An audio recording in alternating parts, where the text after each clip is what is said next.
Hello বন্ধুরা, আজকে আমি রান্না করব পালং পনির। শীতের সবজি পালং শাক, টাটকা পালং শাক নেবেন, এজন্য কচি পালং নেবেন। এগুলো গোড়াগুলো প্রথমে বাদ দিয়ে দেবো, বাদ দিয়ে ভালো করে পরিষ্কার করে ধুয়ে নিচ্ছি আমি। এই পালং পনির করতে খুব কচি পালংটাই লাগে। প্রথমে কড়াই বসিয়ে দিয়েছি, কড়াইয়ের মধ্যে জল ঢেলে দিয়েছি, এটা গরম হতে দেবেন। যখন জলটা গরম হয়ে আসবে তার মধ্যে পালংগুলোকে দিয়ে দেবেন। বেশি ফোটানোর দরকার নেই, যাতে একটু নরম হয়ে আসে ওই অবধি দেখবেন, যাতে একটু নরম হয়ে আসে। ভালো করে নাড়িয়ে ছাড়িয়ে চিমটি সাহায্যে আমি তুলে নেব। বেশি ফোটালে রঙটা কালো হয়ে আসবে, সবুজ রঙটা থাকবে না। দেখুন বেশিক্ষণ আমি টাইম দিলাম না, সঙ্গে সঙ্গে তুলে দিয়েছি, নরম হয়ে আসবে গরম জলে। এবার আমি তুলে দেবো। আপনারা যদি সময় থাকে একটু বরফ জলে দিয়ে দিতে পারেন, আরও ভালো হবে। এই জলটা আবার ছেঁকে পুরো ফেলে দেবো, জলটাকে পুরো ফেলে দেবো। পালং শাকের যেন একটু জল ফল না থাকে। এবার আমি পনির নিয়েছি, পনিরটাকে টুকরো টুকরো করে কেটে দিচ্ছি।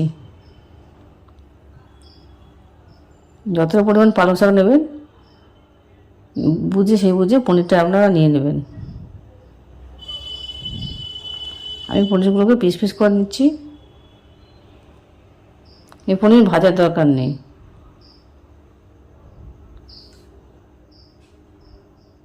আমি একাটি পালং শাক নিয়েছিলাম, 200 মতো পনির নিয়েছি।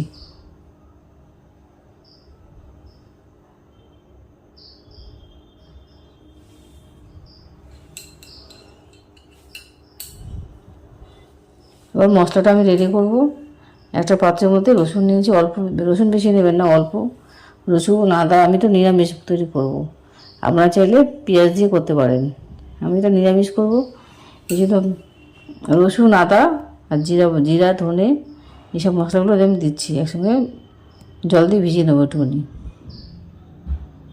এর মধ্যে পেঁয়াজ দিলে খেতে খুবই ভালো হবে।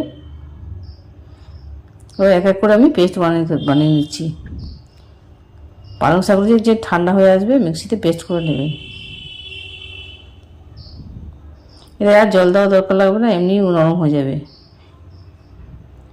একবার ঘোরালেই নরম হয়ে যাবে।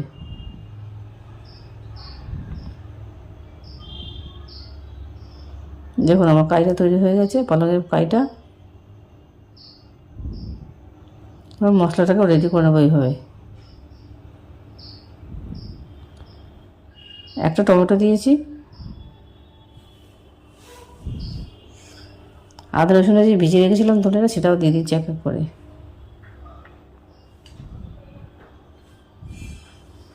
এটা সামান্য জল দিয়ে একটু মিক্সিতে ভালো করে পেস্ট করে নেবেন।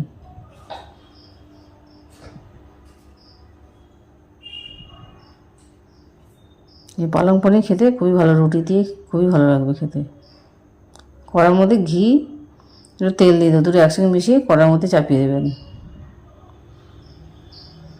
ঘি দেবেন আর সঙ্গে তেলটাও দেবেন।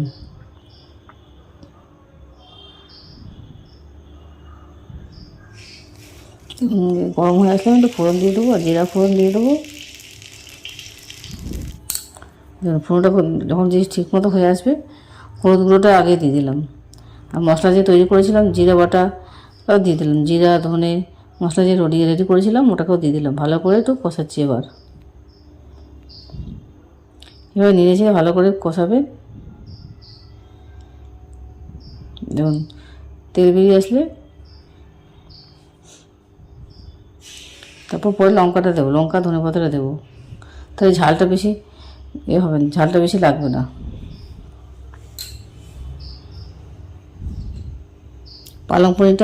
পালংটা দিয়ে দিলাম। পালং পনিরের জন্য আগে ভালো করে কষাতে হয় পালং শাকটাকে, তাহলে কাঁচা গন্ধ থাকবে না। এবার ধনে পাতা কাঁচা লঙ্কাটাকেও দিয়ে দিলাম বাটাটাকে। ভালো করে নাড়াবেন, বেশ খানিকক্ষণ নাড়াবেন।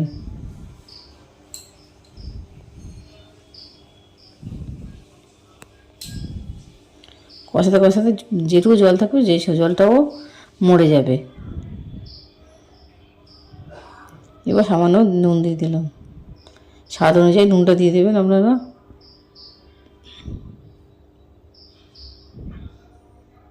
এই রান্না যদি আপনার পছন্দ হয়ে থাকে লাইক এবং সাবস্ক্রাইব করবেন, বাড়িতে অবশ্যই ট্রাই করবেন, কমেন্ট আমাকে জানাবেন। দেখুন তেল ছেড়ে গেলে তারপরে গিয়ে পনিরগুলো আমাকে দিতে হবে। কেটে রাখা পনিরগুলো এক এক করে আস্তে আস্তে করে দেবেন। পনিরগুলো খুবই নরম হয়, বেশি নাড়াচাড়া করবেন, আস্তে আস্তে করে দেবেন। অল্প অল্প করে মেশাবেন, বারে বারে মিশিয়ে মিশিয়ে দেবেন। এই পালং পনির খুবই সুস্বাদু হয়। দেখুন পুরো মাখা মাখা হয়ে এসছে। এবার তার উপর ঘিটা ছড়িয়ে দিলাম, শেষের দিকে ঘি দিয়ে নামিয়ে দেবেন। ঘিটা একটু গলে গেলে তারপর বাটি আস্তে করে নামিয়ে নেবেন। এই গরম গরম খেতে খুবই, শীতকালে খুবই মজাদার। রেডি আমার পালং পনির। দেখুন শেষের দিকে আমি একটু চিনি গুঁড়ো দিলাম, তো স্বাদটা একটু বাড়ে। নিরামিষ তরকারি থেকে চিনি দিয়ে দেন, খুবই ভালো। আমার একটু চিনি গুঁড়ো করে রেখেছিলাম বলে আমরা দিয়ে দিলাম, আপনারা চিনি দিয়ে দেবেন।